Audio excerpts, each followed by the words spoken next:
crochet videos, astrology videos, all things of that nature. And if you like that kind of content, be sure to like, comment, and subscribe.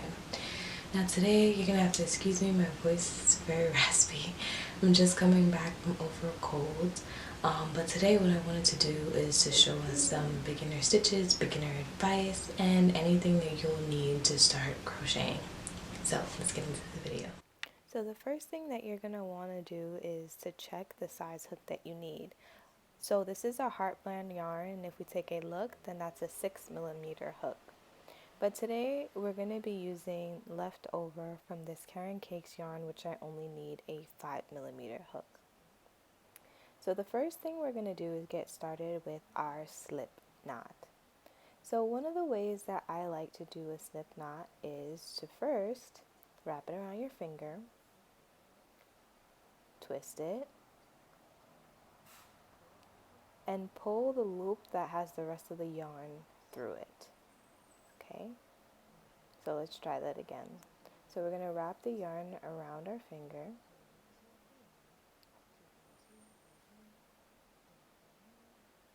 I'm going to twist it and then pull that loop through, and then you have your slip knot. So we're going to pull our hook through, and then we're going to pull on the yarn piece that has our yarn ball attached to it. And this is how I choose to hold my yarn. So I choose to hold my yarn with my thumb holding on that remainder, my finger around the yarn that's attached to the ball. Using my middle finger and my thumb to hold this piece of yarn, and I'm using my pointer finger to hold it like this.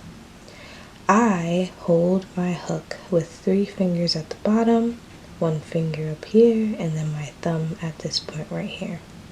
What you're going to want to do is you're going to want to pull the crochet hook back, and you want to pull it through the loop. So let's try that again. You see where my hook is facing. Put the back of the hook under, over, and through the loop. As you're working, you might want to grab this piece to make it a little bit more stable. So we're going to do 10 chains. So these are 2 chains so far. We're going to do it really slowly, so that way if I'm not explaining it in a good way, that you might at least be able to visually see it. So back, around, and through. Back, around, and through.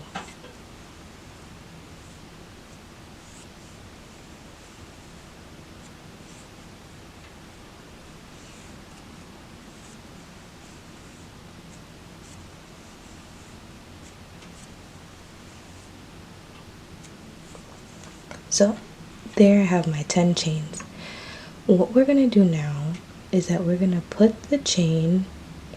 put our stitches in the top loop of these chains. So this loop right here.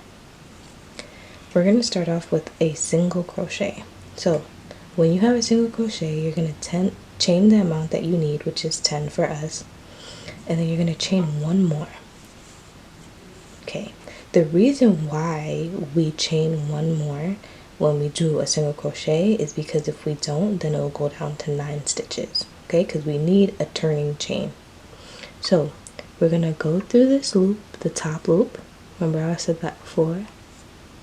You're gonna pull the yarn through, and then you're gonna turn your hook again and pull through 2 loops. Same thing here. You're gonna go through the top loop of the chain. See how I'm moving my hook, right? You're gonna go through, you're gonna go around, pull it through, and then pull your yarn through 2 loops. Notice how I'm holding my middle finger, and my thumb is always holding my project.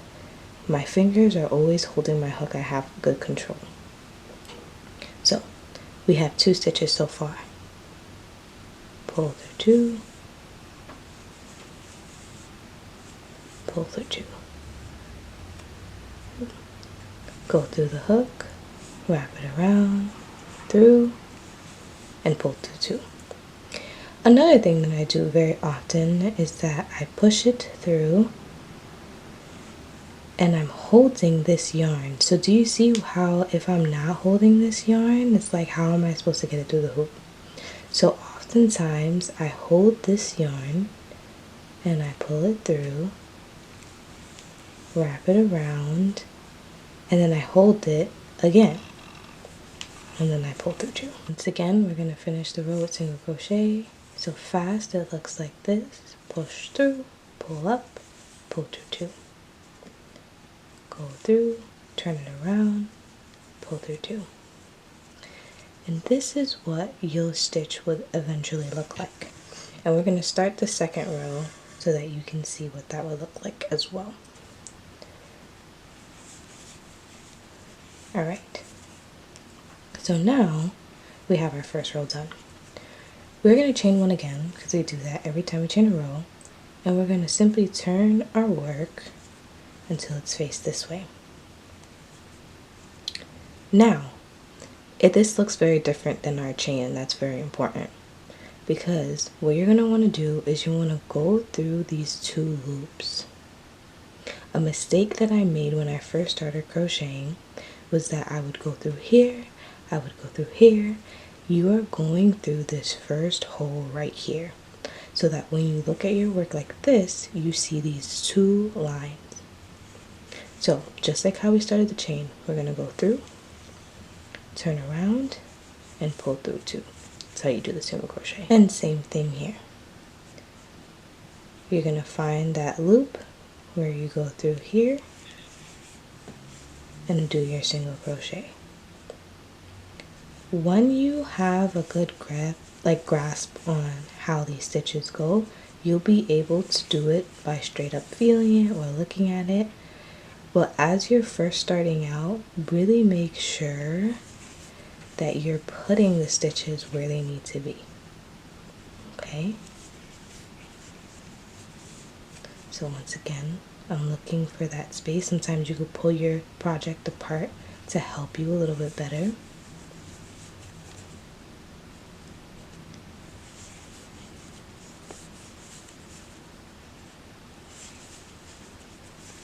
Oh, very slippery.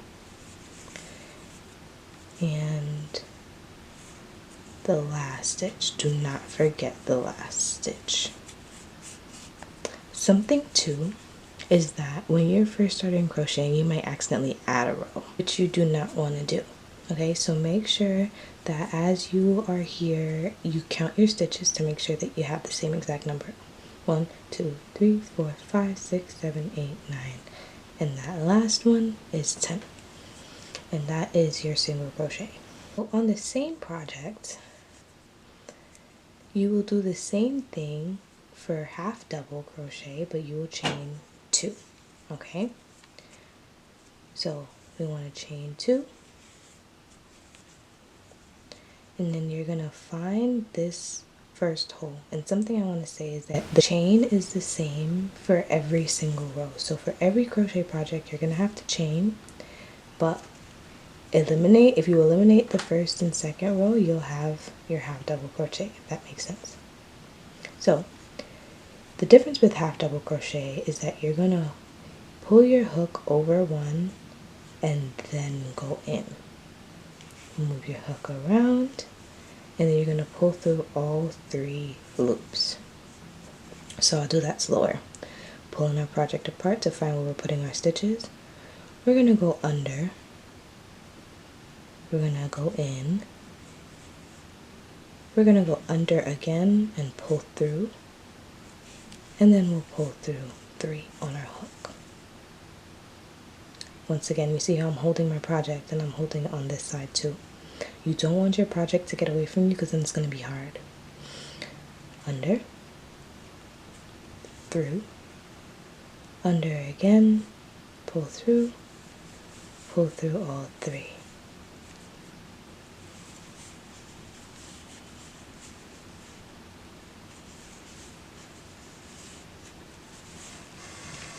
Just pulling up some more yarn for us.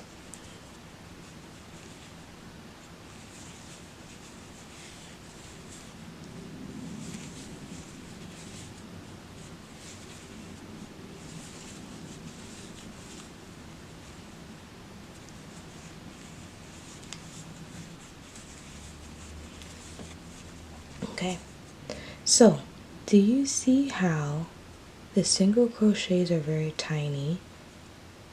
Single crochets has these bulges going through it. We have those 3 loops for the half double crochet in here, and that's how it looks a little different. It's also a little bit taller. We did 2 rows of a single crochet, and look how much bigger that 1 row of half double crochet is. Okay, so I'll do 1 more row as how I would do it. Okay, I'm still not gonna go as fast as I usually do, but I'm gonna show what it might look like a little bit at normal speed.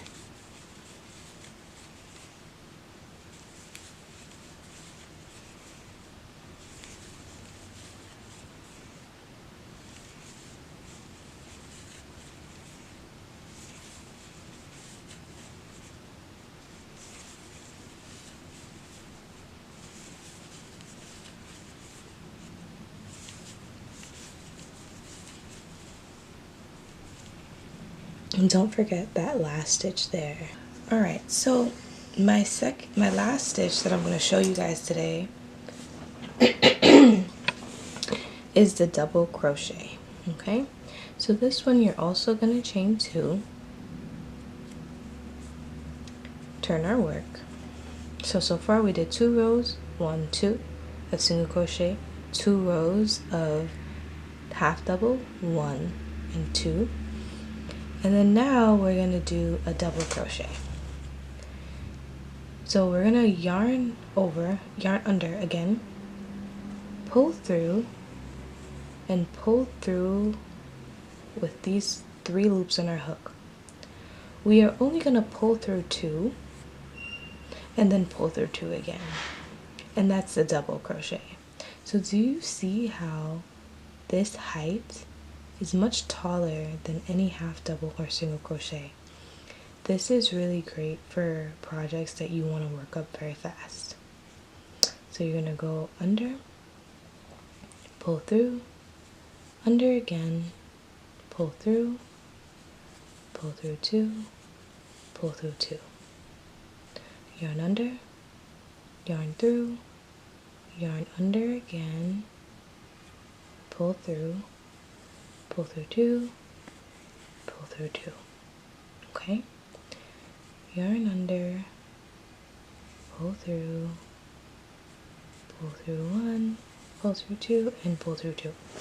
So another tip that I might add, although I should have said this in the beginning of the video, what you're going to want to do is be able to move your hook. Like, your hand shouldn't be doing too much further than your hook. Because you see how I'm not using my whole hand to move my hook. I'm not using my fingertips. I'm gently moving my hand around to follow the motion of the hook. Okay?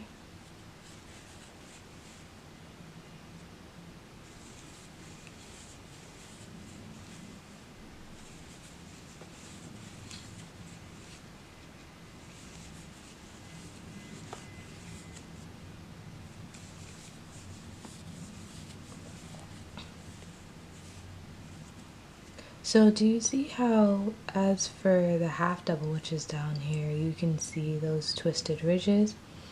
For the double crochet, this one is much taller, and you can see those double twists. So see how it twists once and then it twists again.